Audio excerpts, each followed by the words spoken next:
का एनर्जी का फॉर्मूला याद रखो, हाफ mv²।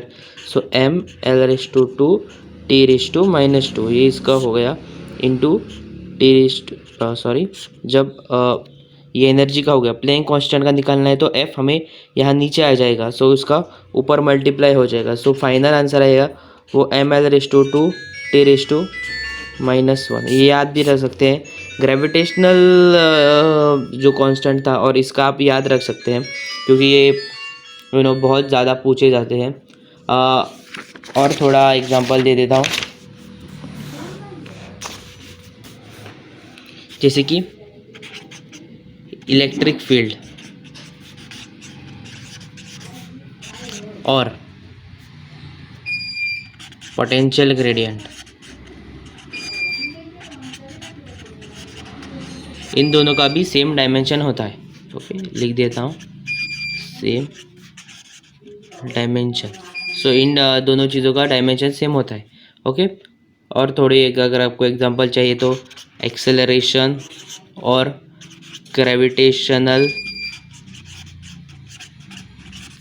Field intensity. सो ये इन दोनों के भी सेम होते हैं डायमेंशंस। ओके, अगर अगले टॉपिक पर जाते हैं, वो है कि थोड़ी डायमेंशन लेस फिजिकल क्वांटिटीज, मतलब जो जिनका कोई डायमेंशन ही नहीं है, dimension less. For example dimension का लेस का मतलब क्या होता है? इसका मतलब ये नहीं कि उसके फॉर्मूले में कुछ मतलब यूनिट नहीं आती। फॉर एग्जांपल किसी फॉर्मूले में कि अगर kg/kg हो जाए तो वो कैंसिल हो जाएंगे, तो उसका वो डायमेंशन लेस बनेगा। मतलब इन सिंपल, जब न्यूमरेटर और डिनोमिनेटर में सेम आ जाता है तो वो कैंसल आउट हो जाता है, तो फिर वो यूनिट डायमेंशन लेस बन जाती है। जैसे कि थोड़े एग्जांपल अब हमने स्टार्टिंग में डिस्कस किया था, सॉलिड और plane angle, solid slash plane angle, ये दोनों इनका यूनिट होता है, बट ये डायमेंशन लेस होते हैं। स्ट्रेन का फॉर्मूला होता है ΔL/L। तो इसमें क्या होता है, ऊपर भी लेंथ आ रहा है, नीचे भी लेंथ आ रहा है, तो लेंथ कैंसिल हो जाते हैं। रिफ्रैक्टिव इंडेक्स, पॉइजन्स रेशियो, हाँ, सभी ट्रिग्नोमेट्रिक फंक्शन,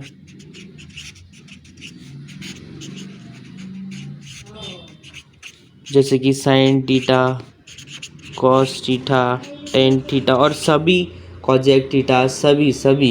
ओके, और जैसे कि कोई भी चीज़ अगर रिलेटिव हो, जैसे कि रिलेटिव परमिएबिलिटी, रिलेटिव किसी के साथ आए तो डायमेंशनलेस होता है। और जैसे कि गेन और लॉस, ये शब्द आ गए, गेन या फिर लॉस, जैसे कि power gain, power loss, current gain, current loss, ये सभी क्या होते हैं, डायमेंशनलेस और फिजिकल क्वांटिटी होते हैं। एक्सपोनेंशियल फंक्शन मतलब जो रेज टू होते हैं। फॉर एग्जांपल अगर मैंने ऐसा लिखा e की पावर 2x, तो ये डायमेंशनलेस हो गया। ये ऊपर वाला जो है ये डायमेंशनलेस होता है। ओके। और वो specific gravity,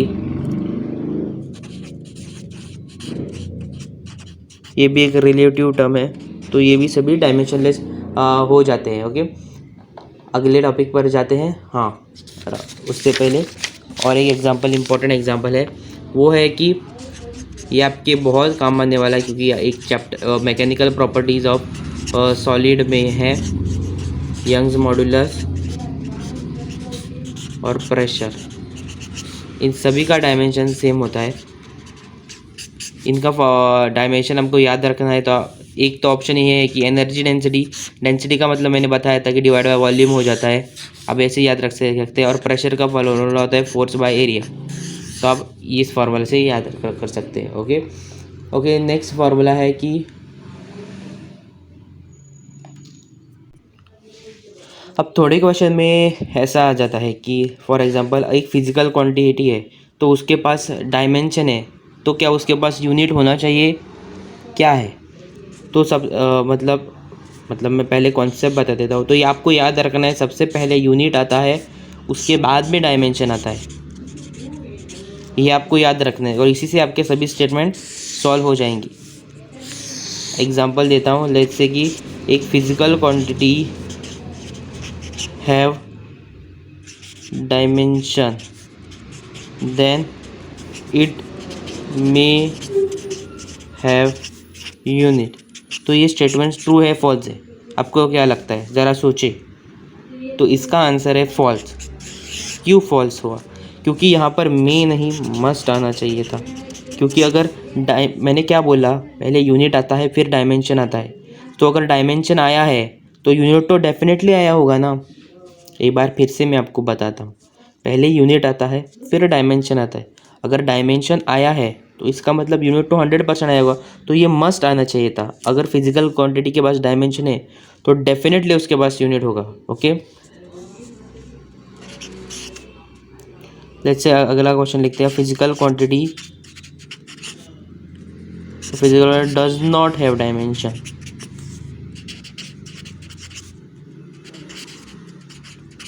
then what about unit? एक फिजिकल क्वांटिटी है, उसके पास डायमेंशन नहीं है, तो आपको यूनिट के बारे में पूछ रहा है। यूनिट में होगा, यूनिट में भी प्रेजेंट और मस्ट भी प्रेजेंट। ज़रा सोचे, तो इसका आंसर होगा कि मे भी प्रेजेंट होगा। क्यों? क्योंकि ये बाद में आता है। अगर ये आया नहीं तो इसका मतलब ये तो नहीं हो सकता कि ये नहीं आया, ये भी आ भी सकता है, नहीं भी आ सकता है। ये तो पहला स्टेशन है, उसके बाद ये दूसरा स्टेशन आता है।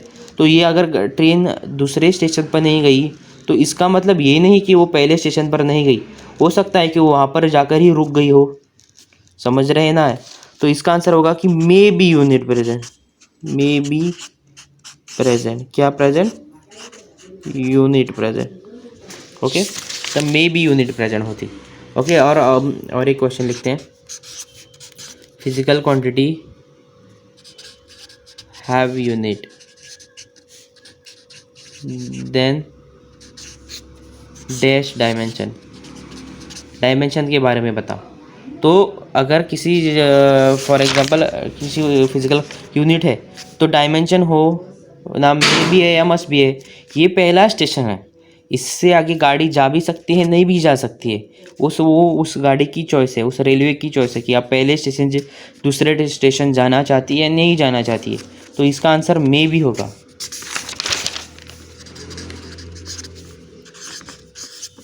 A physical quantity के पास does not have unit,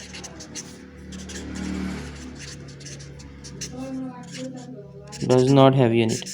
अगर यूनिट नहीं है मतलब गाड़ी पहले स्टेशन पे ही नहीं गई तो वो दूसरों पे तो डायरेक्ट नहीं जाएगी। आप क्रोनोलॉजी समझे, पहले स्टेशन में वो नहीं गई तो डायरेक्टली का दूसरे पे तो नहीं जाएगी। तो इसका होगा कि मस्ट नॉट बी प्रेजेंट। क्या नहीं present, dimension must not be present, और डायमेंशन यहाँ पर प्रेजेंट नहीं होना चाहिए, मस्ट नॉट मतलब होना ही नहीं चाहिए, पॉसिबिलिटी ही नहीं है। ओके, नेक्स्ट है अभी प्रिंसिपल ऑफ होमोजेनिटी। ये काफ़ी इम्पोर्टेंट है, आपको याद रहे तो अच्छी बात है। होमोजेनिटी, प्रिंसिपल ऑफ होमोजेनिटी, इसका डेफिनेशन क्या है? Physical quantity of same dimension can be equate, added and subtracted.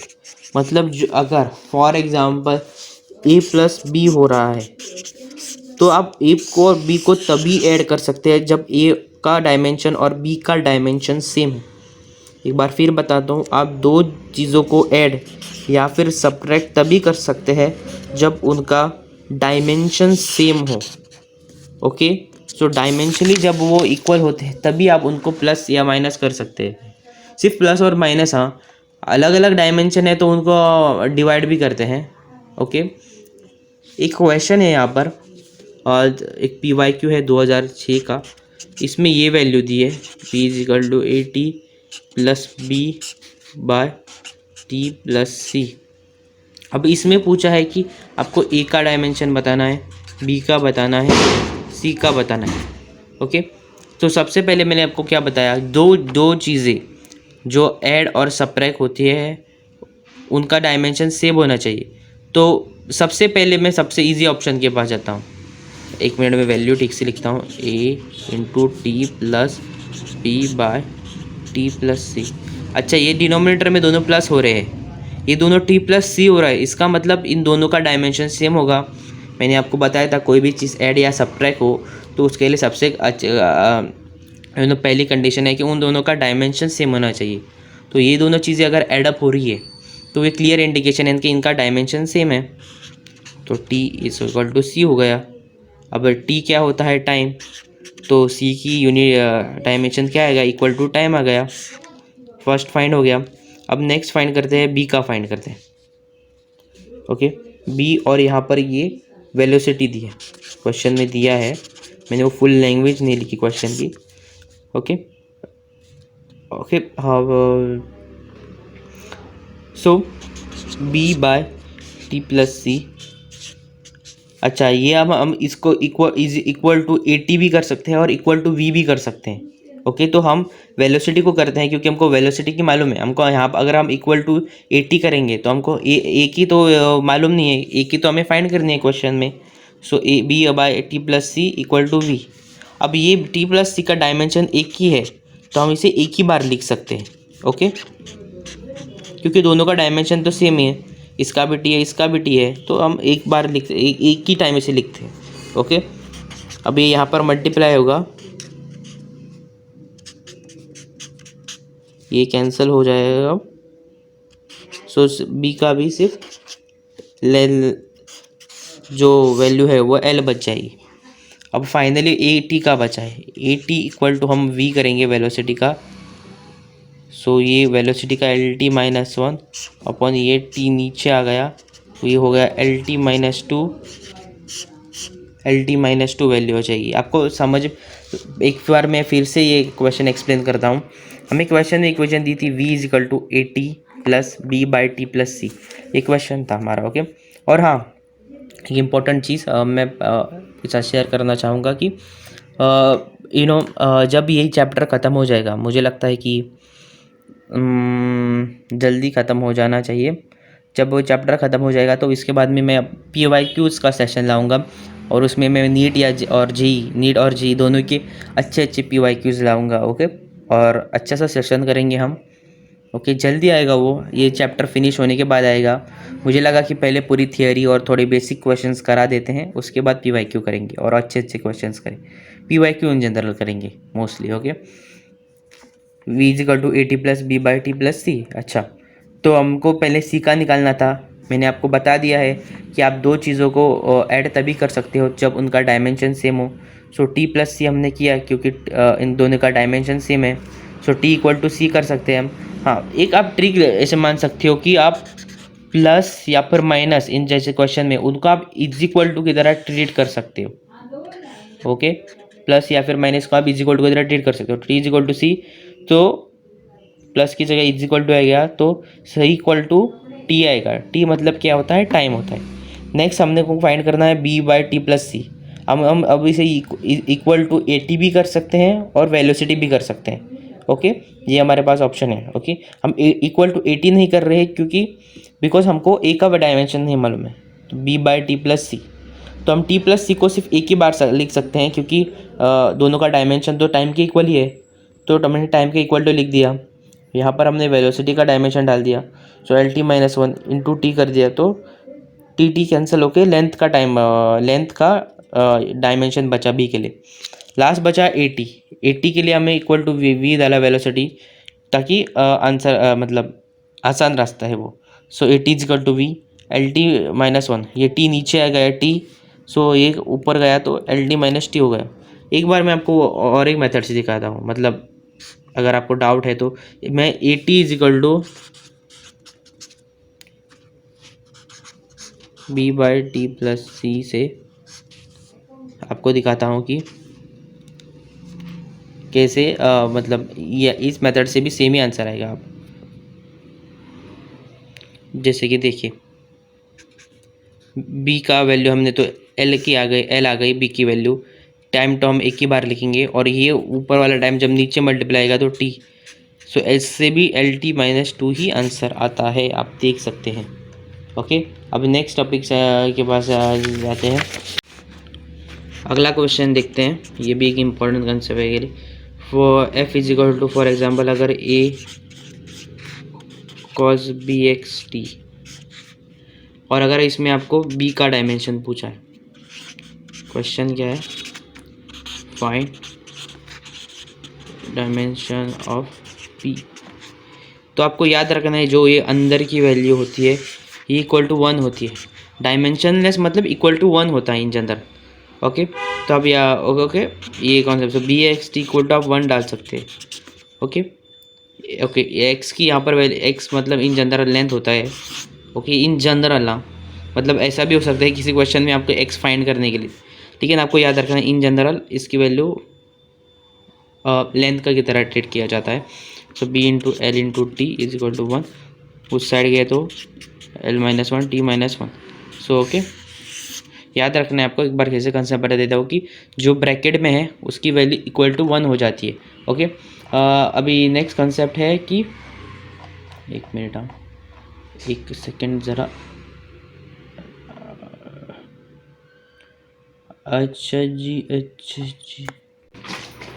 अच्छा तो ये क्वेश्चन है, इसमें आपको एच दिया है। एच मतलब होता है प्लैंक्स कांस्टेंट, और स्पीड ऑफ लाइट डी है in vacuum. Speed of light, speed किस तरह की स्पीड, मतलब आपको उसको वेलोसिटी की तरह ही ट्रीट करना है। मतलब वेलोसिटी का इन अंदर मतलब वेलोसिटी का डायमेंशन और स्पीड का डायमेंशन सेम ही होता है। और आपको जी दिया है मतलब ग्रेविटेशनल कांस्टेंट, और आपको डायमेंशन ऑफ लेंथ पूछे। एक्चुअली इस क्वेश्चन की लैंग्वेज बड़ी थी, मैंने इसे शॉर्ट फॉर्म में लिखा है, तो आपको बस इतना याद रखना है, ये चीज़ें आपको गिवन है, Planck's constant, speed of light और ग्रेविटेशनल कांस्टेंट, और आपको डायमेंशन ऑफ लेंथ पूछी है। अच्छा, तो आपको मतलब आपको पूछा है कि इन तीनों की वैल्यू सब्स्टिट्यूट करने के बाद जो फाइनली प्रोडक्ट बचता है वो लेंथ का होना चाहिए। ओके, तो सबसे पहले आपको इन सभी की वैल्यू मालूम होनी चाहिए। ये ग्रेविटेशनल, इसका मैंने आपको कल याद करने के लिए ट्रिक बताया था, MLT लिखो 1 2 3 फर्स्ट और last minus minus. Gravitational Planck's constant की भी आपको याद होनी चाहिए 1 1 2। एक बार कंफर्म कर लेता हूँ प्लैंक्स कांस्टेंट की, वरना गलत ना हो जाए। वैसे तो मुझे याद है ये सब कुछ, जी सही है। और लास्ट बचा स्पीड ऑफ लाइट जो कि है LT माइनस वन। ओके, तो आप अगर आपको फाइनली लेंथ चाहिए तो आपको एक बेसिक क्वेश्चन पूछना है कि आपको मास चाहिए क्या, आपको मास चाहिए नहीं, लेंथ के ऊपर मास की क्या ज़रूरत। ओके, बीच में थोड़ी सी रिकॉर्डिंग बंद हो चुकी थी तो मैंने फिर से कैमरा स्टार्ट किया है। ओके, तो इस क्वेश्चन में हमको लेंथ के टर्म्स में वैल्यू निकालनी है। तो अगर लेंथ चाहिए तो बेसिक सी बात है कि हमको मास नहीं चाहिए। तो मास किन किन वैल्यूज़ में है, ग्रेविटेशनल कांस्टेंट की वैल्यू में है और प्लैंक्स कांस्टेंट की। इसमें रेस टू -1 है, रेस टू 1 है, मतलब इसमें डिनोमिनेटर में है, इसमें न्यूमरेटर में है मास की वैल्यू। तो इन दो वैल्यू को जब आप मल्टीप्लाई करोगे तभी वो कैंसिल आउट हो जाएंगे ना, क्योंकि एक में मास ऊपर आ रहा है, एक में नीचे आ रहा है। तो जब हम g इंटू एच करेंगे तभी मास कैंसिल होगा। तो किन किन क्वेश्चन में g इंटू एच हो रहा है? फर्स्ट ऑप्शन में हो रहा है, सेकंड में हो रहा है, थर्ड में नहीं हो रहा है, ये एलिमिनेट हो गया। फोर्थ में g इंटू सी हो रहा है, तो ये भी मतलब नहीं, इसमें भी नहीं हो रहा। तो ये तो हो गया, मास से हमने निकाल दिया। अब बाकी की 3 वैल्यूज़ बची। अब हम जो 2 ऑप्शन बचते हैं उनमें वैल्यू सब्स्टिट्यूट करके देखते हैं। जैसे फॉर एग्जांपल हम चाहते हैं कि टी की वैल्यू भी कैंसिल हो जाए, ओके। या फिर सीधा लेंथ से ही सॉल्व करते हैं। यहाँ पर क्या एच और जी दोनों का रूट है यहाँ पर, और एच और जी दोनों का रूट ही है। तो रूट मतलब क्या होता है कि रेस टू हाफ होता है। तो ये जी की वैल्यू लिख रहा हूँ, जी में रेस टू 3/2 आ रहा है। और जो ये ऊपर लिखता हूँ इस क्वेश्चन में एच में क्या है, एच सॉरी थोड़ा मैं फंबल हुआ बोलते बोलते। अच्छा, हम सीधा लेंथ यहाँ सॉल्व करके आंसर निकालते हैं। अब एच में कितने लेंथ आ रहे हैं? एच में आ रहे हैं 2 लेंथ, और वो सिंस वो रेस टू रूट है, रूट का मतलब होता है कि रेस टू हाफ होता है उसका मतलब। सो ये 2 कैंसिल हो जाएंगे। और इनटू जी में कितने लेंथ आते हैं? 3 लेंथ आते हैं। अच्छा, और नीचे है सी रेस टू हाफ। अब सी मतलब क्या? सी मतलब लेंथ। अब लेंथ ओके। हाँ, एक और चीज़, यहाँ पर भी मल्टीप्लाई बाय हाफ होगा बिकॉज उसके ऊपर भी रूट है ना। और सी रेस टू हाफ, सी अभी जो स्पीड ऑफ लाइट है उसमें एक ही लेंथ आता है, जैसे कि आप देख सकते हैं। तो एक आता है और उसके ऊपर ऑलरेडी हाफ उन्होंने ऑटोमेटिक दिया है, रूट वाला नहीं है, वो क्वेश्चन में ही रेस टू हाफ दिया है उस में। तो ये सॉल्व करने के क्या हो जाता है, 3/2 और बाय हाफ, यानी 1.5, 3/2 को 1.5 और इसको 0.5 लिख सकते हैं। सॉल्व करने में और इक्वल टू लेंथ आएगा, मतलब यही आंसर आ जाएगा आपका। ओके, थोड़ा कंफ्यूजिंग होगा आपको, तो मैं फिर से एक्सप्लेन करता हूँ।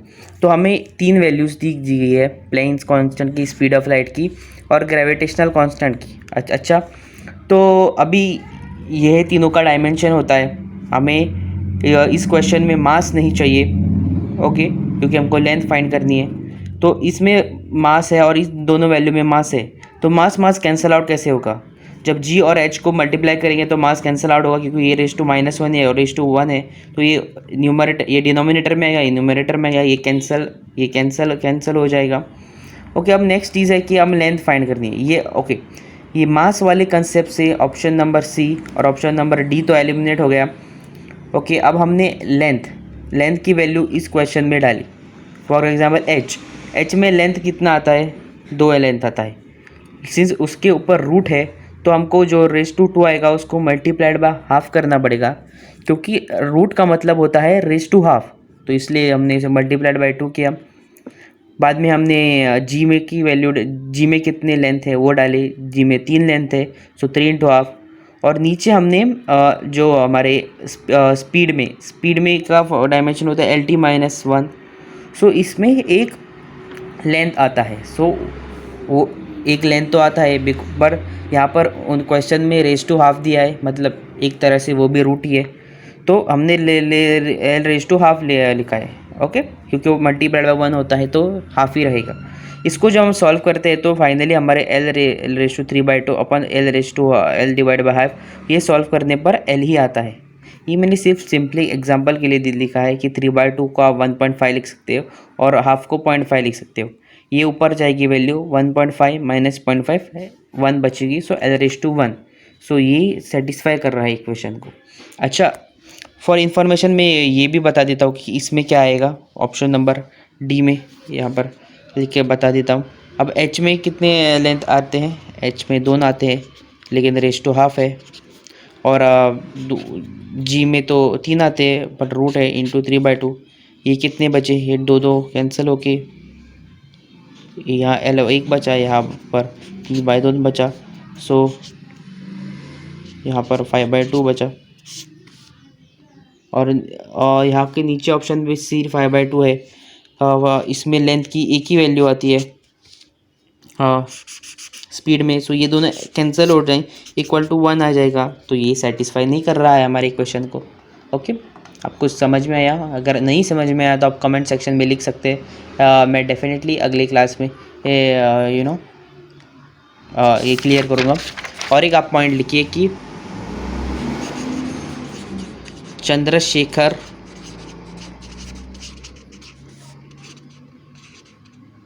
चंद्रशेखर लिमिट, ये मास की यूनिट होती है।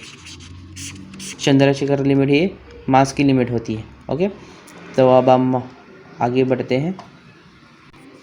नेक्स्ट टॉपिक है limitations of dimensional analysis. Limitation है डायमेंशन एनालिसिस की। पहला पॉइंट लिखिए, not use to derive dimensionless proportional constant. मतलब अब इससे जो डायमेंशनलेस चीज़ें है, जैसे कि मैं एक एग्जांपल देता हूँ आपको। जैसे कि अगर आपको पता है टाइम का फॉर्मूला आता है 2π√L/g, ये याद रखने की ज़रूरत नहीं है, ये आगे के चैप्टर्स में है। तो जब आप ये डिराइव करोगे ना, तो आप ना इसमें ये वैल्यू फाइंड नहीं कर सकते। डायमेंशनली आप बस यही लेंथ और जी को ही तो डिफाइन करते हो। अगर आपने ये क्वेश्चन देखा तो हम GHC इन तीनों के टर्म में ही आंसर आया है, अगर आपने देखा हो। मतलब बट रियल फार्मूला में, अगर फॉर एग्जांपल काइनेटिक एनर्जी का फार्मूला होता है 12mv²। आप जब इसका डायमेंशन लिखोगे तो आप ml/2T⁻² लिखोगे। लेकिन इस बात से, मतलब इस डायमेंशन से नहीं पता चलता कि इस फार्मूला के आगे हाफ भी है। आप समझ रहे हो ना? अगर आपको सिर्फ ये दिया, ये डायमेंशन दिया, तो उससे आपको ये नहीं पता चलेगा कि हाफ आ रहा है।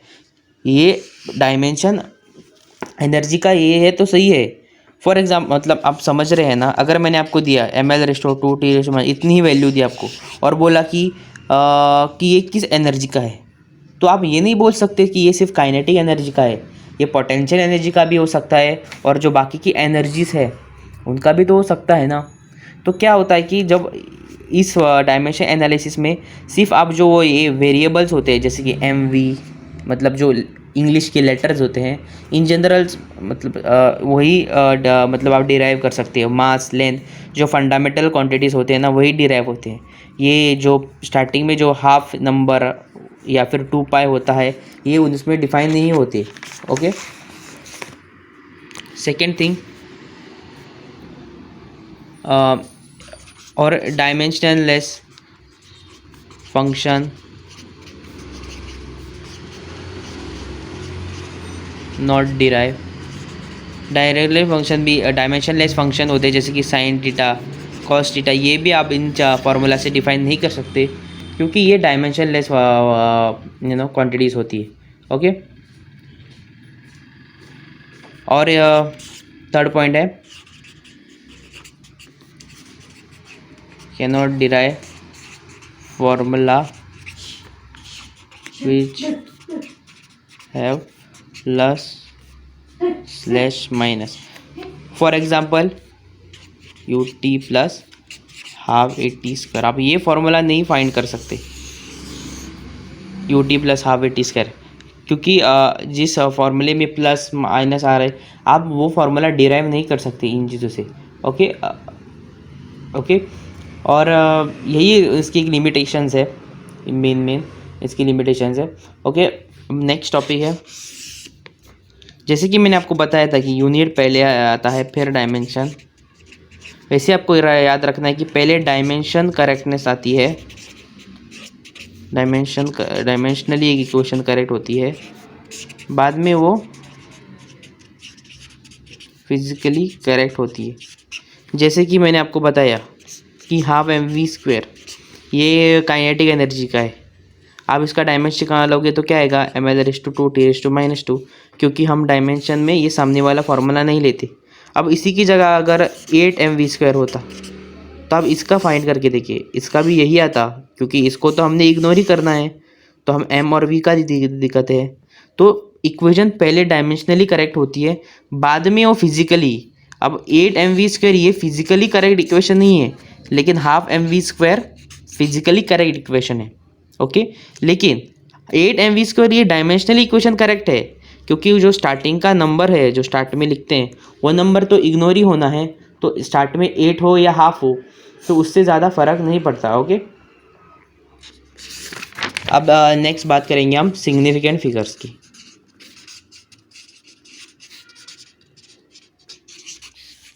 सिग्निफिकेंट फिगर्स, ओके, सबसे पहले रूल्स इनके डिफाइन करते हैं। All non zero digits are significant. Okay, जो एग्जांपल फॉर अगर मैंने लिखा 78 मीटर, तो इसमें 2 सिग्निफिकेंट डिजिट होंगे, क्योंकि ऑल नॉन ज़ीरो का मतलब क्या होता है कि ज़ीरो को छोड़ के जितने भी नंबर्स है वो सिग्निफिकेंट है। 1 2 3 4 5 6 7 8 9। तो इसमें जीरो को छोड़ के कितने नंबर है, मतलब इसमें तो ज़ीरो है ही नहीं इस एग्जांपल में, तो 7 और 8 ये नॉन ज़ीरो नंबर्स है। आपको समझ में आया ना कि ज़ीरो का मतलब वो, नॉन ज़ीरो का मतलब वो नंबर जो ज़ीरो के अलावा होते हैं, जैसे कि 7 और 8 ये सिग्निफिकेंट हो गए। ओके, लेकिन all zeros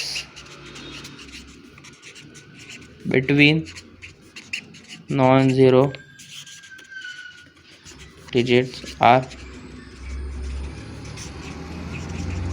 significant. All zeros between non-zero digits are significant. For example 1101। इसमें अब आपको ऊपर वाले रूल से लगेगा कि आपको 3 होंगे, क्योंकि 111 जीरो को तो इंक्लूड नहीं करते, लेकिन ये गलत अजम्पशन है। इसमें 4 सिग्निफिकेंट है। जब ज़ीरो 2 नॉन ज़ीरो डिजिट के बीच में आता है तब वो उसको हम as a significant number count करते। फॉर एग्जांपल 708, इसमें 3 होंगे, क्योंकि ज़ीरो के लेफ़्ट और राइट दोनों साइड में सिग्निफिकेंट डिजिट है। सो जब ज़ीरो के लेफ़्ट और राइट में सिग्निफिकेंट डिजिट है तो उसे हम तो उस केस में हम ज़ीरो को सिग्निफिकेंट मानते हैं। ओके, लेकिन लेट्स से कि अगर ज़ीरो लेफ्ट में है, when zero is at left side, मतलब लेट्स से कि ये ऊपर वाला एग्जांपल ली, उसमें अगर ऐसा ही दिया 078, तब ज़ीरो को हम as a significant number count नहीं करेंगे। क्यों काउंट नहीं करेंगे? क्योंकि वो 2 सिग्निफिकेंट डिजिट के बीच में नहीं आता है। ओके, वो सिग्निफिकेंट डिजिट के बीच में आना चाहिए। ओके, तभी जैसे कि यहाँ पर 708 वो 2 सिग्निफिकेंट डिजिट के बीच में आ रहा है, तब वो भी सिग्निफिकेंट हो जाता है ज़ीरो। लेकिन अगर वो लेफ़्ट में आया तो वो काउंट नहीं होता है। लेकिन और एक एग्जांपल है, ओके, जैसे कि 78 पॉइंट अगर 00 दिया तो इसमें 4 सिग्निफिकेंट हो जाएंगे। आप पूछोगे कैसे? राइट ऑफ सिग्निफिकेंट नंबर जब होते हैं तब वो काउंट किए जाते हैं। ओके, 4th रूल लिखे, 0 on right of, short form लिख रहा हूँ, सिग्निफिकेंट फिगर, तब वो काउंट होते हैं। ओके, लेफ्ट में होते तो काउंट नहीं होते, राइट में होते हैं तो काउंट हो जाते हैं। Okay,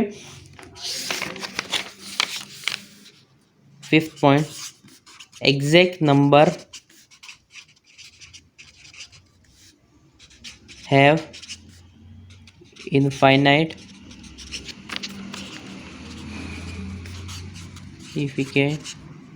figure.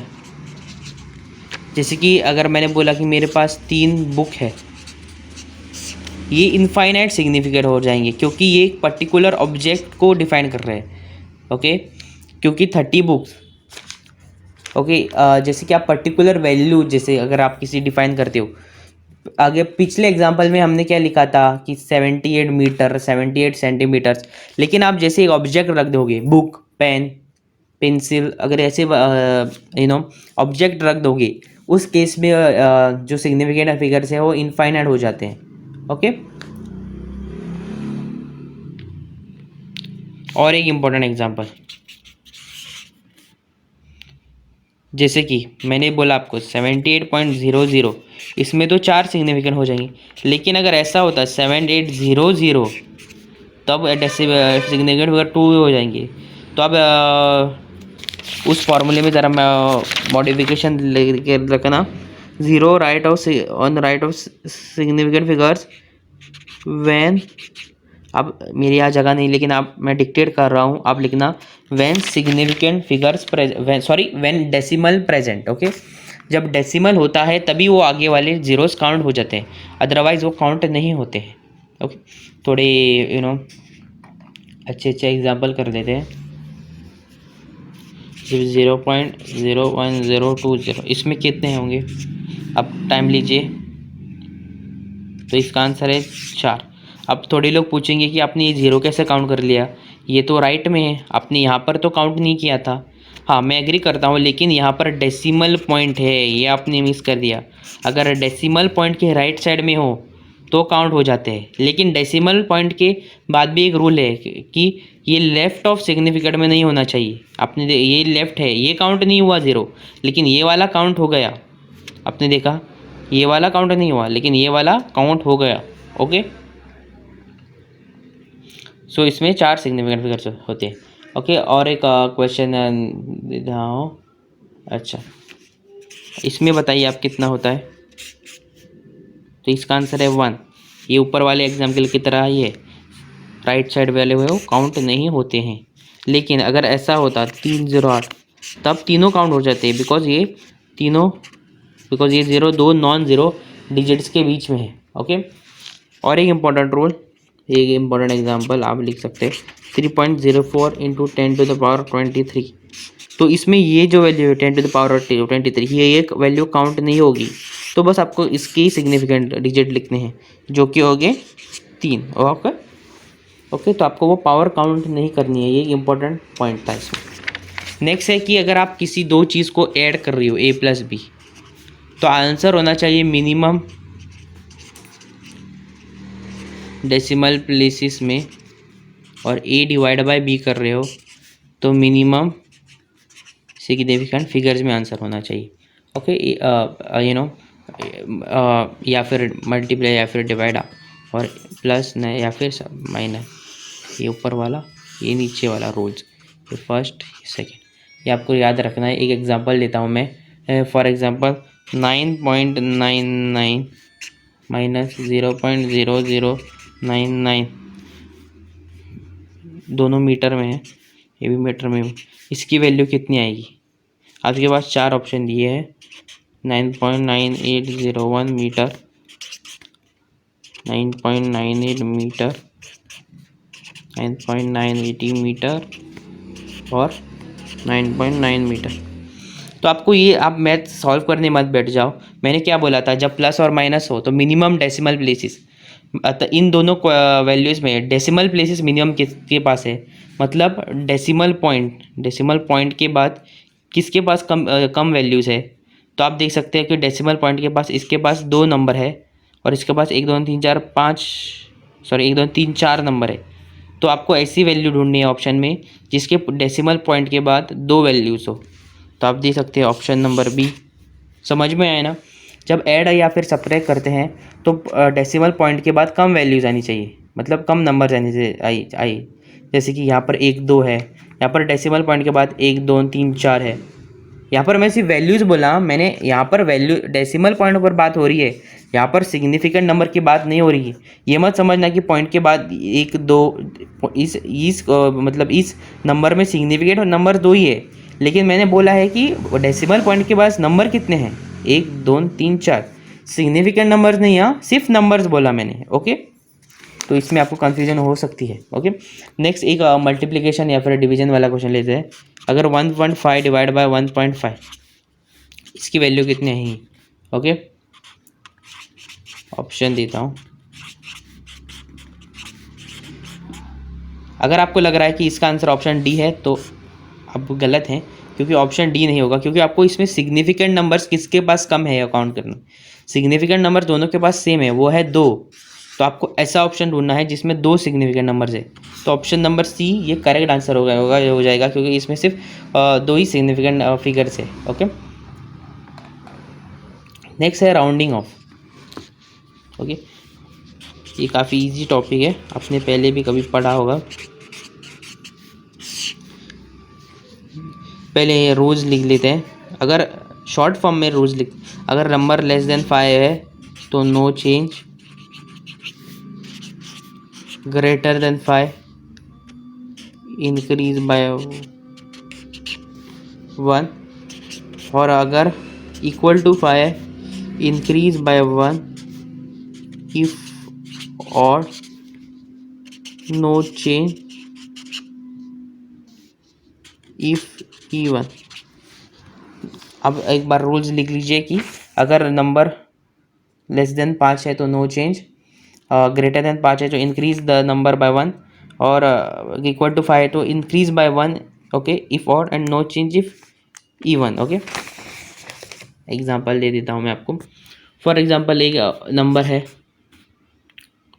44.678।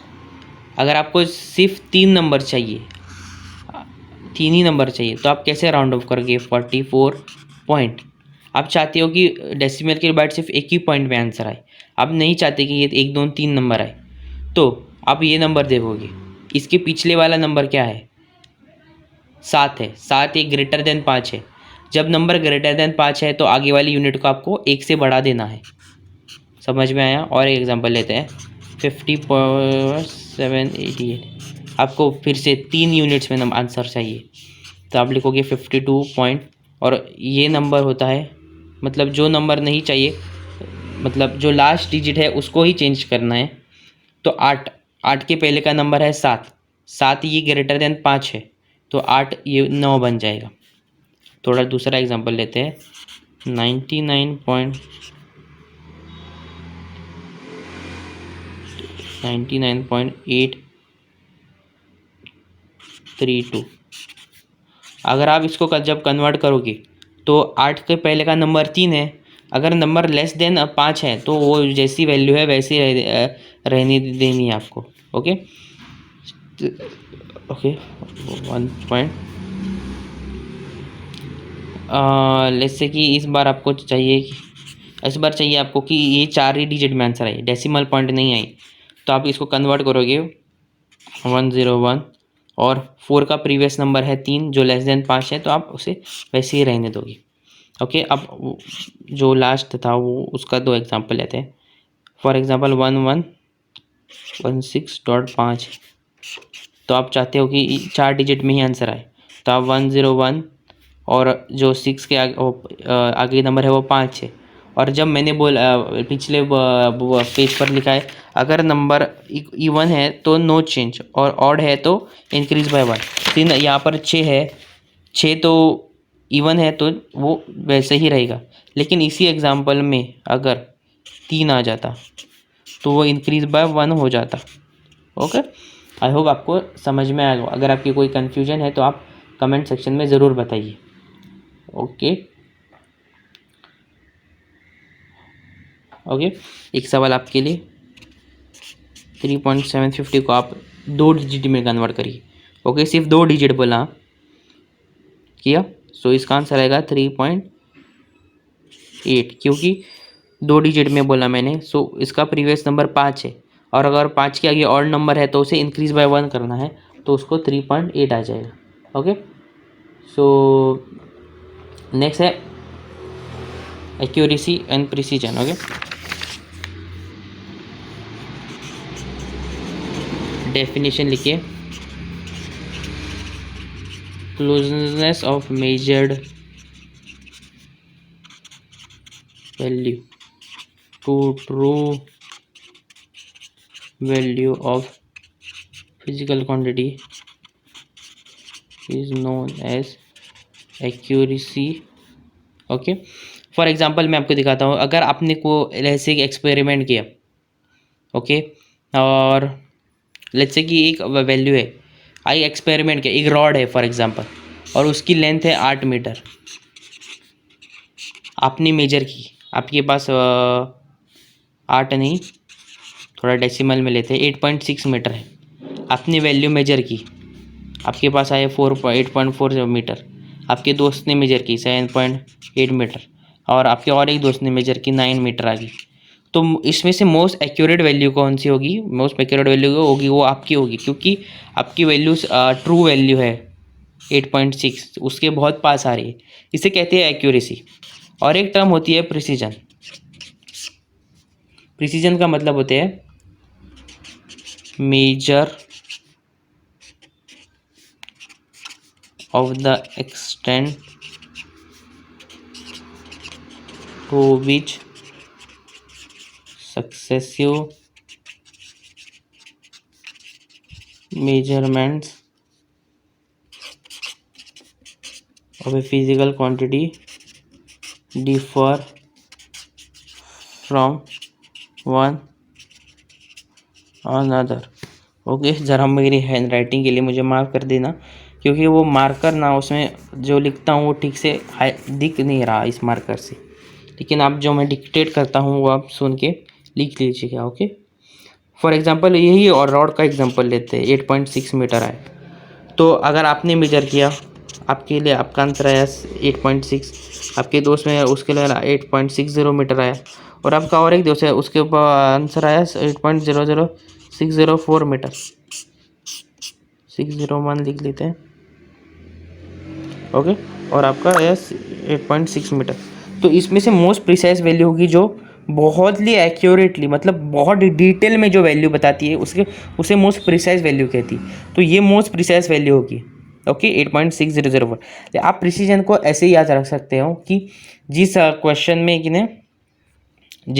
में बहुत ज़्यादा डेसिमल पॉइंट के बाद आंसर लिखा होगा वही होगी मोस्ट प्रिसाइज वैल्यू। ओके, ये आपको ऐसे याद रखना है। ओके, एक बार रिपीट कर देता हूँ। जिस क्वेश्चन में डेसिमल पॉइंट के बाद बहुत ज़्यादा वैल्यू, वो in general most precise value होती है। इन जनरल वो मोस्ट प्रिसाइज वैल्यू होती है। ओके, अब बात करते हैं हम एरर्स की। एरर्स, सबसे पहला आता है सिस्टमैटिक एरर।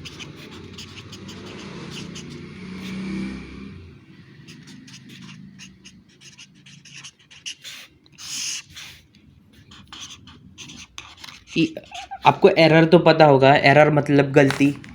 जैसे कोई मेजरमेंट ले लेते हो, जब आपकी गलती हो जाती है। ओके, एरर इन मेजरमेंट लिख देते हैं टॉपिक का नाम पूरा। मेजरमेंट करते वक्त जो गलतियाँ होती है उसे बोलते हैं एरर्स इन मेजरमेंट। ओके, जैसे कि सिस्टमेटिक एरर, इसमें क्या होता है कि रीज़न आपको नोन होता है कि गलती कैसे हुई। ओके, और ये फिक्स्ड होता है। मतलब आप अगर ये एरर मतलब मैं करूँ, आपका दोस्त करे या और कोई करे, उससे फ़र्क नहीं पड़ता, हर बार ये वैल्यू सेम ही आनी है। ओके, और थर्ड होता है वो कि सेम। ओके, सिंस ये फिक्स है तो कांट इंक्रीज और decrease by in a increasing number of observations. Okay, so ये इंक्रीज़ नहीं करेगा या फिर डिक्रीज़ नहीं करेगा ऑब्जर्वेशंस बढ़ाने से। कि मैंने फिर एक बार मैंने किया, मतलब अगर मैंने ये एक्सपेरिमेंट 50 बार भी किया तो 50 की 50 बार सेम ही वैल्यू आएगी। ओके, एक बार फिर से सिस्टमेटिक एरर एक्सप्लेन कर देता हूँ। इसका रीज़न हमें पता होता है, फिक्स्ड होती है वैल्यू एरर की, और इंक्रीज़ या फिर डिक्रीज़ नहीं होती ऑब्जर्वेशंस बढ़ाने से, ये वैल्यू फिक्स रहेगी। ओके, आप कितनी बार ही एक्सपेरिमेंट करके देख लो, वैल्यू सेम ही आएगी। एक और एक होता है रैंडम एरर।